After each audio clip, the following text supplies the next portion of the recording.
Hello दोस्तों, नमस्कार। मैं राहुल कुमार आपका स्वागत करता हूं आज के वीडियो में। आज जो हम क्लास लेके आने वाले हैं, क्लास तो क्या, एक सेशन लेके आने वाले हैं जो कि होगा जवाहर नवोदय विद्यालय के जो क्लास 6 का एंट्रेंस एग्ज़ाम होता है।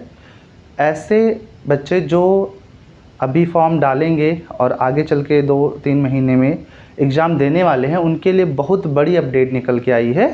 क्योंकि आपको पता है नवोदय ने अपना रिसेंटली सिलेबस चेंज कर दिया है। ठीक है, तो अभी 90% बच्चों को सिलेबस नहीं पता होगा। तो आज मैं आपके बीच में वीडियो ला रहा हूँ जिसमें मैं डिटेल सिलेबस की सिलेबस का जो है आपको मैं स्टडी करके बताऊंगा कि क्या क्या सिलेबस होगा और एग्ज़ाम में क्या क्या चीज़ पूछी जाएगी। ठीक है, तो आप सभी लोग वीडियो में लास्ट तक बने रहिए। इसमें हम लोग बहुत कुछ सीखने वाले हैं। देखिए, संसाधन मायने नहीं रखता है कि आपकी सफलता क्या होगी। अगर आपके अंदर जज्बा है तो सफल आप हो सकते हैं। जैसे यही क्लास, यही इंफॉर्मेटिव वीडियो अगर आपको बड़े से डिजिटल बोर्ड पे मिल रही होती और आपको पीडीएफ बना के मिल रही होती है तो आप बड़े आसानी से उसको देखना पसंद करेंगे। एक बारी मेरे कहने से इसको मेरे साथ में फुल्ली जो है आप देखिए, आपको बहुत हद तक जो है सारी चीज़ समझ आएंगी और 100% आपको सिलेबस की जानकारी मिलने वाली है। मैंने पूरा रिसर्च किया है, देखा है जो है कई सोशल मीडिया से और जो है ऑफिशियल साइट से। तो इन सब चीज़ों को मैं स्टडी करके आया हूँ और मैं लिख करके लाया हूँ क्या क्या चीज़ें आपके लिए मैं यहाँ पर आपको बताने वाला हूँ। सिलेबस को मैं बढ़िया से नोट करके लाया हूँ। देखिए, जो नया सिलेबस है, ठीक है ना, किसके बारे में बात कर रहे हैं? New syllabus of JNV entrance exam. Direct मैं एग्ज़ाम लिखता हूँ, ठीक है ना।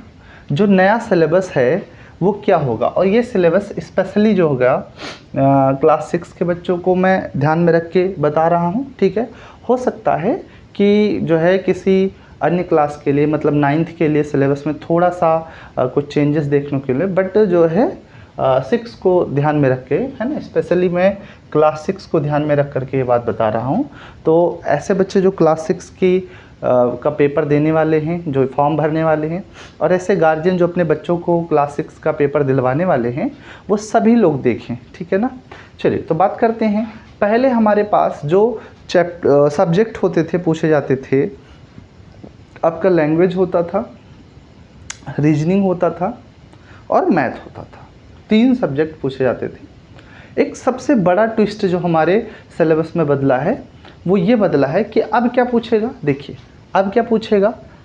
अब जो हमारा फर्स्ट प्रायोरिटी दे रहा है, यहाँ मैं जो है लिखने वाला हूँ सब्जेक्ट को, यहाँ मैं लिखने वाला हूँ सब्जेक्ट को। अभी एक ओवरव्यू देखेंगे, बाद में डिटेल स्टडी करेंगे सब्जेक्ट को।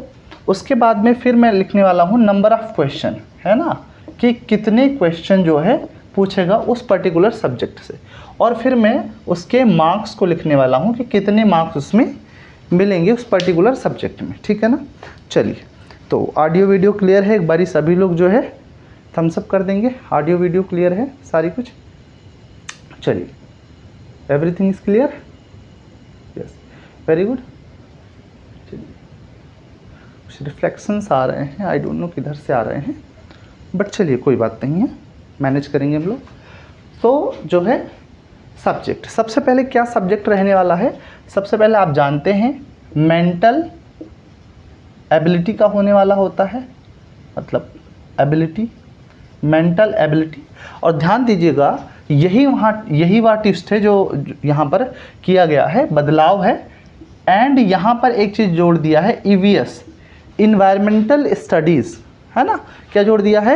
Environmental studies. सबसे ज़्यादा फोकस यहीं पे करना है।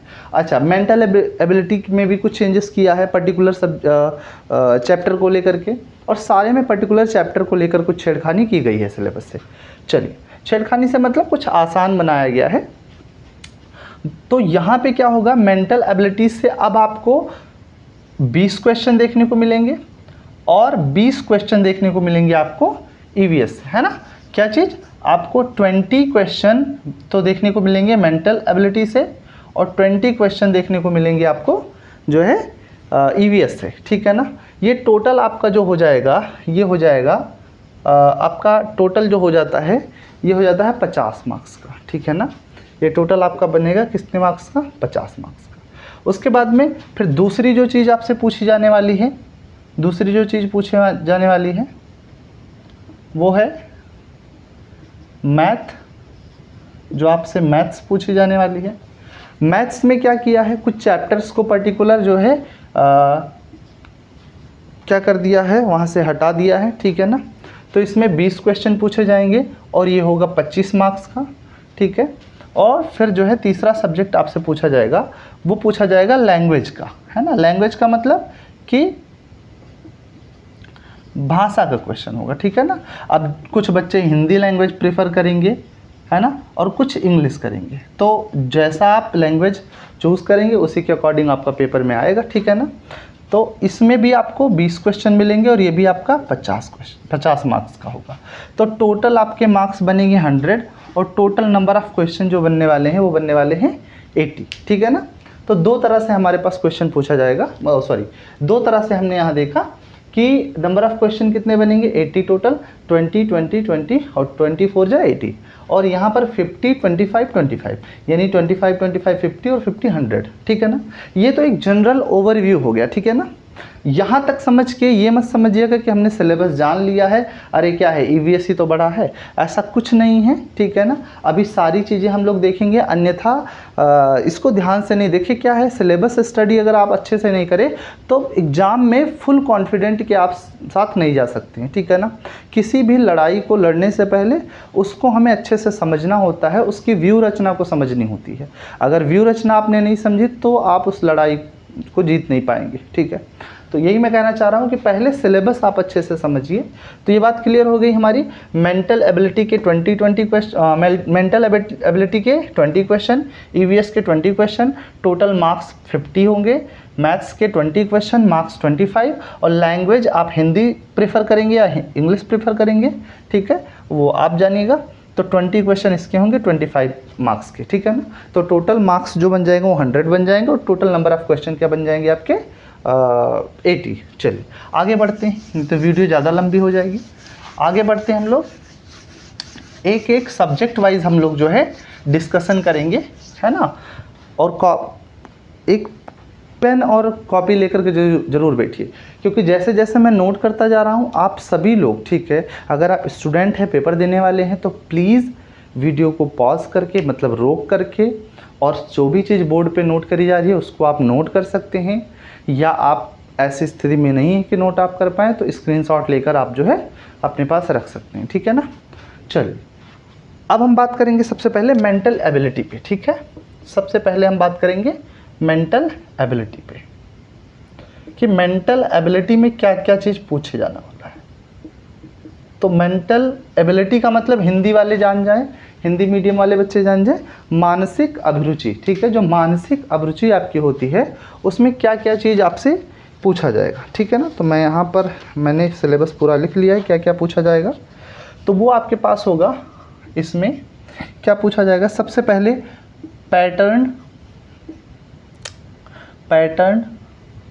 कंप्लीशन, पैटर्न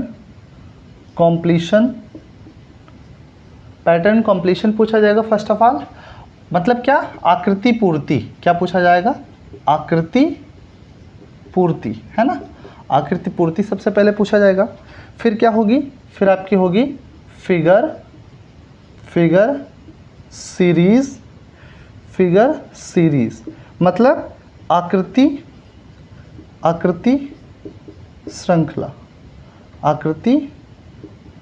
श्रृंखला। एंड फिर क्या होगा, ज्योमेट्रिकल फिगर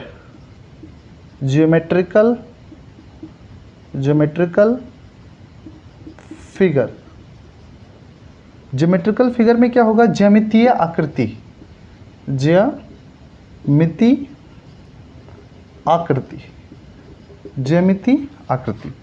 एंड फिर क्या होगा, मिरर एंड वाटर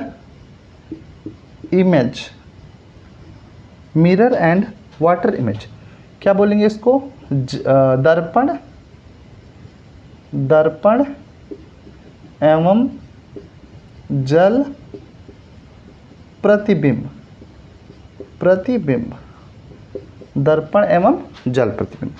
एंड फिर क्या होगा, एम्बब्ड, एम्बेब्ड फिगर, एम्बेब्ड फिगर। एंड एम्बेब्ड फिगर मतलब क्या होगा आपका, समाहित आकृतियां, समाहित आकृति कह लो, समाहित आकृति। ये आपका क्या पूछा जाएगा, केवल आपके 5 चैप्टर होंगे, कहाँ से, आपके मेंटल एबिलिटी से। मतलब आपका जो मेंटल एबिलिटी पहले 10 चैप्टर का होता था, उसको घटा के कितना कर दिया गया, 5 कर दिया गया, ठीक है ना। चलिए बात क्लियर हुई, इसको घटा के कितना कर दिया गया, 5 कर दिया गया। क्या, पैटर्न कंप्लीशन, आकृति पूर्ति, फिगर सीरीज, आकृति श्रृंखला, ज्योमेट्रिकल फिगर, ज्यामितीय आकृति, मिरर एंड वाटर इमेज, दर्पण एवं जल प्रतिबिंब, और एम्बेब्ड फिगर, है ना, समाहित आकृतियाँ, ठीक है ना। अगर आप लोग ने थोड़ी बहुत तैयारी करी होगी तो इस चैप्टर को आप समझ गए होंगे, बड़ा इजी है, कोई दिक्कत इसमें नहीं होता है, ठीक है ना। चलिए अब जो हमारा सेकंड और सबसे वास्ट चीज़ हमको देखना है, मतलब इतना भी वास्ट नहीं कहेंगे, हाँ बट न्यू है हमारे लिए, जो इसी बार पेपर देंगे बच्चे उनके लिए न्यू है, ठीक है ना। तो उनको अभी 2 मंथ या 2.5 मंथ जो भी उनके पास टाइम है, उसमें मेहनत करके वो चीज़ जो है अचीव कर सकते हैं आप लोग, परेशान होने वाली बात नहीं है ना। तो ईवीएस में इन्वायरमेंटल स्टडीज़ में क्या क्या चीज़ हमें देखना है, इसको देखेंगे। सबसे पहले हम देखेंगे द नेचुरल वर्ल्ड, क्या देखेंगे, द नेचुरल वर्ल्ड, है ना, ठीक है। नेचुरल वर्ल्ड मतलब प्राकृतिक विश्व जो देखेंगे। उसके बाद the human body,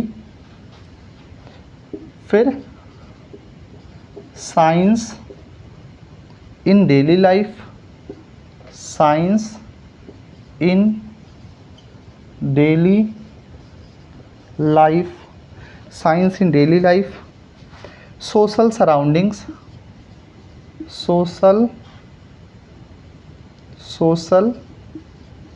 surrounding, social surrounding, surroundings मतलब क्या होता है, परिवेश, ठीक है ना, सामाजिक परिवेश।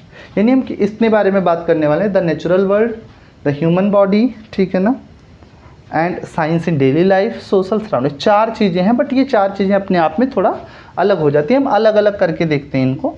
जैसे जो पहली चीज़ हम देखने वाले हैं वो देखने वाले हैं द नेचुरल वर्ल्ड, कि द नेचुरल वर्ल्ड में क्या क्या चीज़ पूछा जाएगा। भाई नेचुरल वर्ल्ड तो बहुत बड़ा हो गया है ना, आप जितनी डीप स्टडी करना चाहें उतना डीप स्टडी कर सकते हैं इसके बारे में। भाई नेचुरल वर्ल्ड में काफ़ी चीज़ें आ जाती हैं, तो डीप स्टडी आप कर सकते हैं, बट हमें क्या क्या चीज़ लेकर के चलना है उसके बारे में हमको देखना है। ध्यान दीजिएगा, नेचुरल वर्ल्ड में क्या चीज़ लेकर चलना है, जैसे ट्रांसपोर्टेशन, जैसे ट्रांसपोर्टेशन आप ट्रांसपोर्टेशन लेकर चलेंगे, मतलब जो आप ट्रांसपोर्ट मतलब जो है परिवहन वगैरह लेकर चलेंगे। उसके बाद रिवर्स,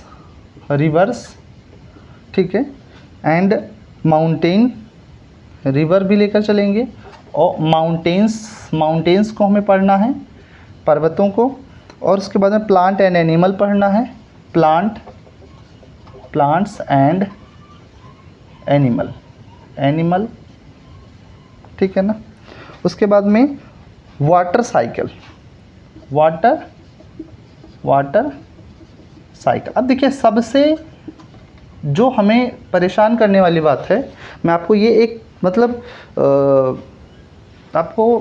मैं आपकी रियल बात बताता हूँ आपको, ठीक है ना। देखिए मैं जो है भ्रमित करने वाला वीडियो नहीं बनाता, ना मैं भ्रमित करने वाला कंटेंट आपको देता हूँ, एकदम से ऑथेंटिक कंटेंट देता हूँ, है ना। देखिए यहाँ एक हमारे साथ खेल हो सकता है एग्जाम में, क्या, ट्रांसपोर्टेशन दे दिया, रिवर्स दे दिया, माउंटेन्स दे दिया, ठीक है ना, प्लांट्स एंड एनिमल दे दिया, वाटर साइकिल दे दिया, एक चीज़ लगा दिया इट्सेट्रा, मतलब इससे रिलेटेड चीज़ भी हो सकती हैं, इट्सेट्रा। यहाँ फुल स्टॉप नहीं लगाया कि इतनी चीज़ में देंगे, इट्सेट्रा। वो डिपेंड करेगा पेपर होने के बाद। अगर पेपर हुआ उसके बाद में हम एनालिसिस करेंगे कि किस किस क्राइटेरिया से, जितना हमें दिया है क्या इसी में से पूछ रहा है या बाहर से पूछ रहा है, ठीक है ना। अभी जो मौके पर हमारे पास सिलेबस है हम उसके आधार पे आपको बता रहे हैं, ठीक है ना। चलिए, अब जो अगली चीज़ हम लोग देखने वाले हैं, वो है द ह्यूमन बॉडी। मतलब ह्यूमन बॉडी में से क्या क्या चीज़ पूछेगा, the human body. Human body में से क्या क्या चीज़ पूछेगा भाई। ह्यूमन बॉडी में भी बहुत सारा चीज़ आ जाता है, ठीक है। आप पढ़ना चाहें तो बहुत सारा हो सकता है। 1 मिनट चेक कर लें। चलिए, तो अब ह्यूमन बॉडी में से भी बहुत सारा चीज़ हो सकता है। जैसे क्या क्या चीज़ हो सकता है इसको हम देख कर चलेंगे। जैसे जो है फूड एंड न्यूट्रिएंट्स, है ना, फूड एंड न्यूट्रिएंट्स, ठीक है ना, nutrients, food and nutrients, hygiene and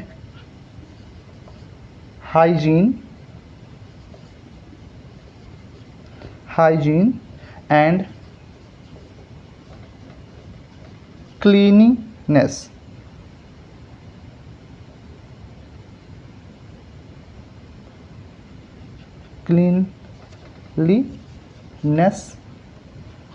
super sense,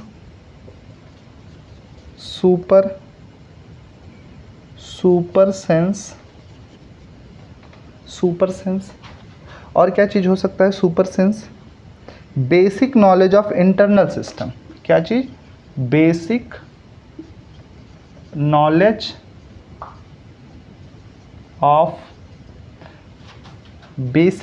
of internal system. यहाँ बात केवल ऑर्गन की नहीं कर रहा है, तो सिस्टम में ऑर्गन भी आ जाता है, ठीक है ना। सिस्टम, जैसे आपसे क्या पूछ सकता है, डाइजेस्टिव सिस्टम के बारे में पूछ सकता है, ठीक है ना, डाइजेस्टिव सिस्टम के बारे में पूछ सकता है।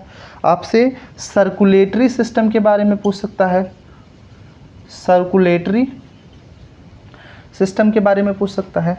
आपसे किसके बारे में पूछ सकता है, रिस्पायरेटरी सिस्टम के बारे में पूछ सकता है, रिस्पायरेटरी सिस्टम के बारे में पूछ सकता है। और इसमें भी एक खेल कर दिया भैया ETC लगा के, ठीक है। आप ध्यान दीजिएगा बात को, हमारे साथ जो है इसमें गेमिंग हो सकती है, क्योंकि आप देखते हैं कि जो हमारा सिलेबस होता है GK का या GS का, इवन चाहे वो साइंस GK हो या आपका सोशल साइंस में से हो, अगर ETC लगा दिया तो जो भी परीक्षा बोर्ड है, जो भी संस्थाएं हैं परीक्षा कराने वाली, वो स्वतंत्र हैं कि वो क्या दे सकती हैं, है ना। हमें देखिए बता दिया गया है कि यहाँ हम डाइजेस्टिव सिस्टम पूछ सकते हैं, सर्कुलेटरी पूछ सकते हैं, रिस्पायरेटरी इवन पूछ सकते हैं। तो हो सकता है एक्सक्रीटरी सिस्टम भी पूछ लें, हो सकता है कि हम जो है स्केलेटन सिस्टम भी पूछ लें, ठीक है ना, बात समझना। तो ये सारी चीज़ें हमें पूछ सकता है ETC लगाने का मतलब। तो देखिए, अगर मेरी वीडियो को शिक्षक बंधु भी देख रहे हैं, है ना, जो नवोदय के बच्चों को तैयार करते हैं, ऐसे अगर हमारे जो सम्मानीय, जो माननीय शिक्षक बंधु हैं वो देख रहे हैं, तो वो भी जान ले इस बात को कि इस चीज़ में हमें थोड़ा सा जो है क्या रखना पड़ेगा, क्लास 8th तक का कंटेंट कम से कम हमें जो है बच्चों को देना होगा, ताकि जो है वो बेहतर परफॉर्म कर सकें अपने एग्ज़ाम में। चलिए, तो इसको एक बारी मैं हट जा रहा हूँ, आप सब लोग इसको स्क्रीनशॉट चाहे ले लीजिए, चाहे तो आप वीडियो को पॉज करके नोट कर लीजिए, ठीक है ना, जो आप चाहते हो, है ना। फिर मैं इसको मिटाने जा रहा हूँ, ठीक है ना। तो EVS के बारे में इतना हम जान पाए। अभी और भी चीज़ें हैं, जैसे हमने 2 चीज़ें कवर किया, एक तो कवर किया नेचुरल वर्ल्ड, एक तो कवर किया ह्यूमन बॉडी। अब हम साइंस इन डेली लाइफ के बारे में बात करेंगे, फिर सोशल सराउंडिंग के बारे में बात करेंगे, ठीक है ना। चलिए, स्क्रीनशॉट ले लीजिए, मिटा दो, इसको मिटा दिया जाए। चलिए, मिटा रहे हैं। तो ये सब चीज़ हम लोग देखने वाले हैं भैया। ध्यान दीजिए कि अगर आपको ये जो सिलेबस में समझा रहा हूँ बेहतर से समझ में आ रहा है, तो प्लीज़ वीडियो को ज़्यादा से ज़्यादा शेयर करिए, ताकि सभी बच्चों तक ये बात पहुँच जाए। क्योंकि ऐसा ना हो कोई बच्चा पूरा किताब रट के जाए। आप देखते हैं चैप्टर्स के चैप्टर ख़त्म कर दिए गए हैं, है ना, लगभग सिलेबस को हाफ बना दिया गया है ओल्ड सिलेबस को EVS जोड़ने के चक्कर में, ठीक है ना। तो अब मैथ्स को आधी कर दी गई है, अभी मैथ्स का भी बताऊंगा, मैथ्स को आधी कर दिया गया है ना, और मेंटल एबिलिटी को आधी कर दिया गया, ठीक है। और इवन अब ये सब हो रहा है तो कहीं ना कहीं हमारा लैंग्वेज पे भी असर पड़ेगा इसका। तो अब कोई बच्चा पुराना सिलेबस पढ़ के गया है ना, तो ऐसे में फिर दिक्कत होगा कि वो नहीं समझ पाएगा बात को, एग्ज़ाम में फिर वो ज़्यादा कंटेंट लेकर जाएगा, ठीक है ना। परफॉर्म ही उसको ना करने का मौका मिले तो क्या मतलब है। आप जा रहे हैं युद्ध में, है ना, युद्ध में जा रहे हैं और ऐसे में आप बढ़िया ले गए, आप जो है तलवार, गदा, हाथी, घोड़े सब ले गए और वहाँ कह दिया नहीं भैया केवल लड़ाई तीर से होगी और बाकी सब औजार को आप बाहर रख के आओ, फिर आपका ले जाना बेकार हो गया, है ना। तो सेम वे में, है ना, मतलब ये एग्जांपल मैंने दिया, इसी तरह आप बहुत सारी चीज़ें पढ़ के जा रहे हो और वो कह दे कि सिलेबस में हम इतना ही पूछे हैं तो फिर गड़बड़ हो जाएगा। तो इसीलिए सभी बच्चों तक ये वीडियो पहुंच जानी चाहिए, ठीक है ना। आप पहले पॉज करके शेयर कर दीजिए और अपने भी मोबाइल में वीडियो को डाउनलोड करके रख लीजिए ताकि आप सिलेबस को बार बार देख करके और जो है आप कोई भी गलती ना करें एग्ज़ाम में। चलिए, तो हम अब बात करेंगे, हमने इस पे बात कर लिया था ह्यूमन बॉडी पे, ठीक है ना। चलिए अब नेक्स्ट जो हम बात करने वाले हैं, ठीक है ना, साइंस इन डेली लाइफ के बारे में बात करने वाले हैं, ठीक है ना। जो हमारा अगला चीज़ था science in daily life, science in daily life. तो साइंस इन डेली लाइफ में जो हम बात करने वाले थे वो बात करने वाले थे कि क्या क्या चीज़ें आएंगी, जैसे फूड प्रिजर्वेशन आएगा, ठीक है, जैसे फूड प्रिजर्वेशन यानी फूड को हम कैसे प्रिवेंट रखें, सुरक्षित रखें, उसके बारे में। वाटर एंड एयर पोल्यूशन आएगा, वाटर एंड एयर पोल्यूशन, है ना। अब इसमें हमें बहुत सारी बातें करनी होंगी। Conservation of water and soil etcetera. यहाँ पे देखिए conservation of water and soil and last में क्या जोड़ दिया है, एट्सेट्रा। अच्छा देखिए, अभी मैं मान के चलूँगा कि अभी अगर थोड़ा बोर्ड समझदारी दिखाएगा, है ना, जो भी विभाग इसका परीक्षा ले रहा होगा, जो भी संस्था परीक्षा ले रही होगी, थोड़ा अगर अभी बच्चों के साथ नरमी दिखाएगा तो वो क्वेश्चन इन्हीं दिखने वाले हेडिंग्स से, दिखने वाले टॉपिक से ही बनाएगा। अभी ईटीसी का यूज़ नहीं करेगा, ठीक है ना। ईटीसी का यूज़ क्यों किया जाता है, जब इन सभी चीज़ों से क्वेश्चन लगभग पुटअप किए जा सकें और इन किए जा चुके हैं और इन सब से पुटअप किए गए क्वेश्चन पुराने हो गए हों, देन ये आगे बढ़ता है, इसमें अपने क्राइटेरिया को वास्ट करता है, सिलेबस चेंज करता है और सारी चीज़ें, ठीक है ना, एक्सपेंशन करता है सिलेबस में। चलिए, एंड फाइनल इसमें क्या है, सोशल सराउंडिंग्स, है ना, सोशल सराउंडिंग, है ना। अब इसमें देखिएगा सोशल सराउंडिंग में हमें हमारे सामाजिक परिवेश में क्या देखना है, सुपरलेटिव्स ऑफ इंडिया, बढ़िया चीज़ है, जब पढ़ाऊँगा इसमें तब बहुत सारी बातें करेंगे, सुपरलेटिव ऑफ इंडिया, है ना।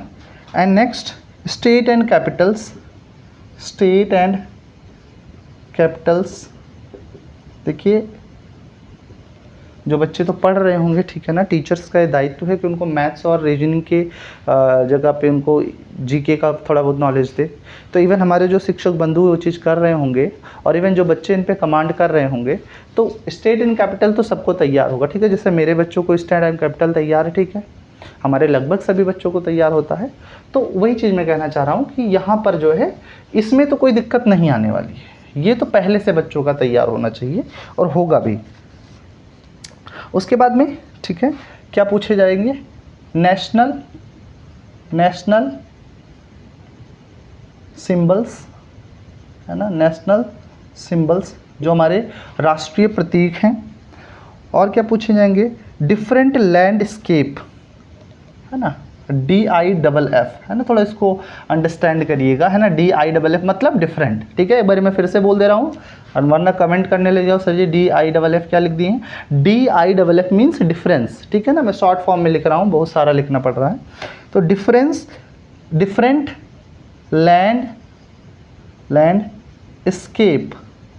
डिफरेंट लैंडस्केप, ठीक है, जो अलग अलग तरह के लैंडस्केप्स हैं, ठीक है। ये थोड़ा जियोग्राफी से रिलेट करेगा, ठीक है ना। देखिए कैसे हमें जो है बहुत बड़ा दायरा हमको मिल गया है।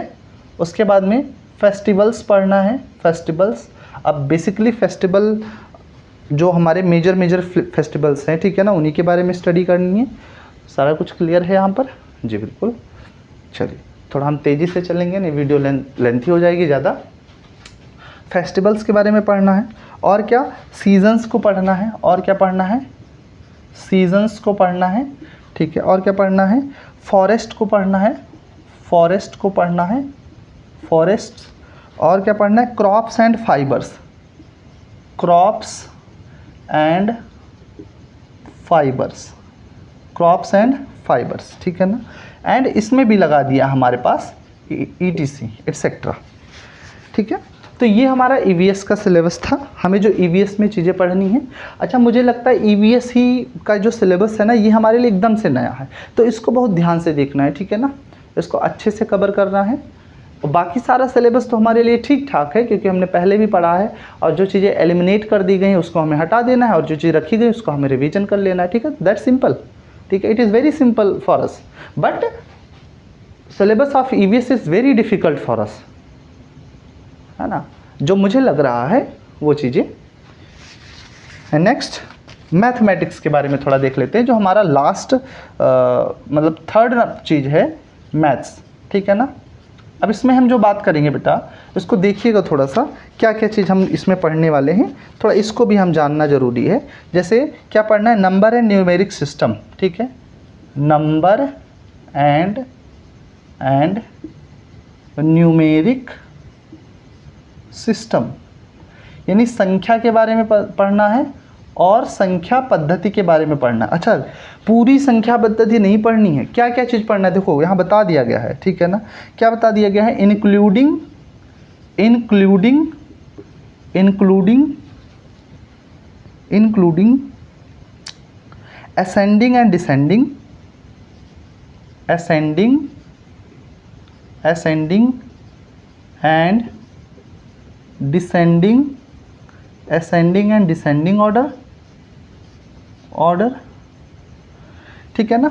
और क्या चीज़ कहा गया है, ascending and descending order, and आपका nearest nearest nearest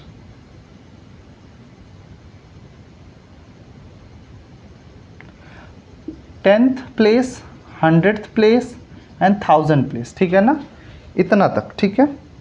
number name and आपका है प्लेस वैल्यू, है ना, नंबर नेम, ठीक है, एंड फिर क्या है, place value and face value, ठीक है ना, place value and face value. तो ये हमें बात कर दिया है इसमें, ठीक है, नंबर एंड नंबर सिस्टम में।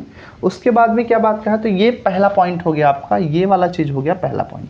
एंड सेकेंड पॉइंट हमारे पास ये है, सेकेंड पॉइंट क्या कहता है, 4 फंडामेंटल ऑपरेशन, है ना, 4 फंडामेंटल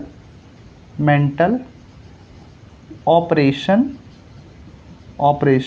कौन सा ऑपरेशन, ऑन होल नंबर, जो आपके पूर्ण संख्याएं हैं, पूर्ण संख्याओं पर जो 4 संक्रियाएं होती हैं, ठीक है ना, बात समझ में आ ना, जो 4 संक्रियाएं होती हैं, ठीक है ना, पूर्ण संख्या पर, है ना, उसके बारे में बात करना है। तो पूर्ण संख्या पर जो संक्रियाएं हैं वो हम यहाँ पर देखेंगे आगे चल के। एंड और क्या चीज़ें हैं,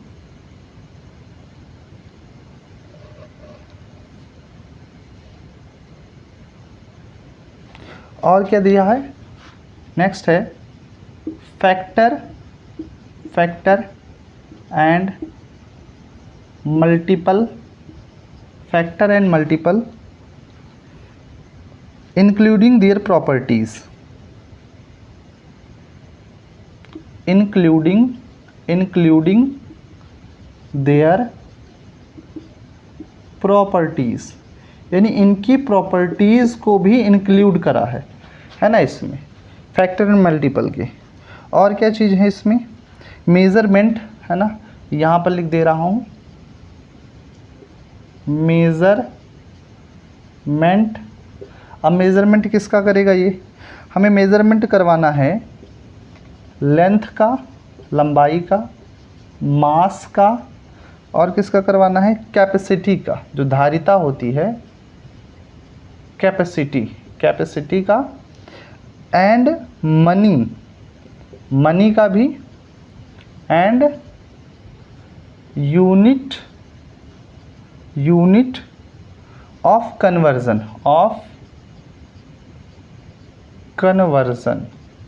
एटसेट्रा, इसमें भी एटसेट्रा डाल दिया। तो ये चीज़ थोड़ा अलग से दिखिएगा, ठीक है ना। उसके बाद में क्या चीज़ है, और फिर हमें दिया है सिंप्लीफिकेशन ऑफ एक्सप्रेशन, ठीक है। नेक्स्ट चीज़ दिखाया है सिंप्लीफिकेशन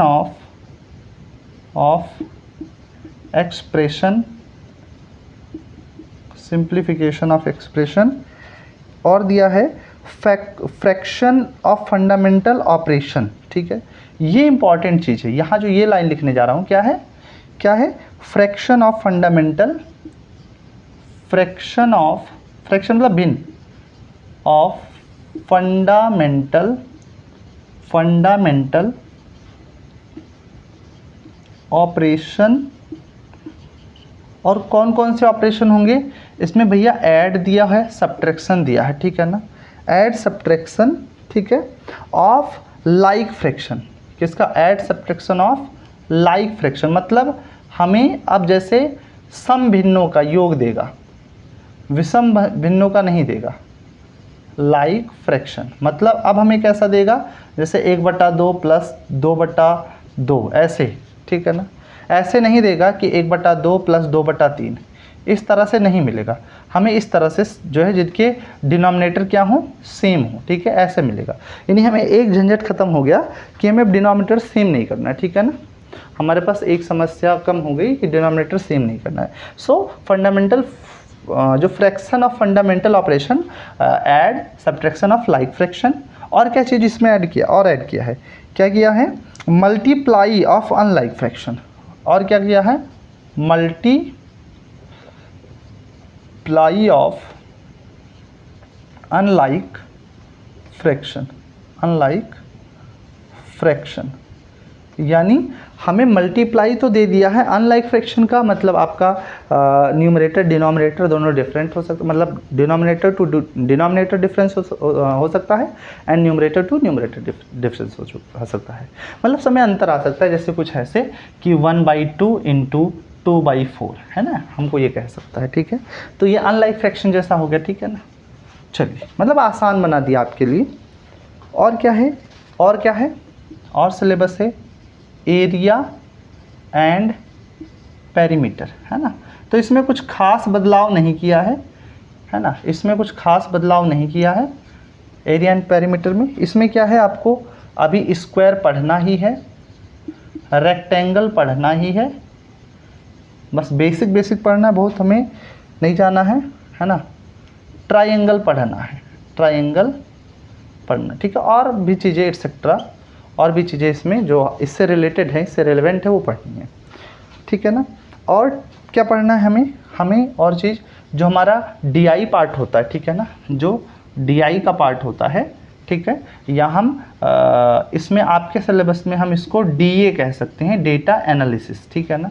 तो डेटा एनालिसिस का जो पार्ट होता है वो इसमें हमें पढ़ना है। जैसे आपको बार डायग्राम पढ़ना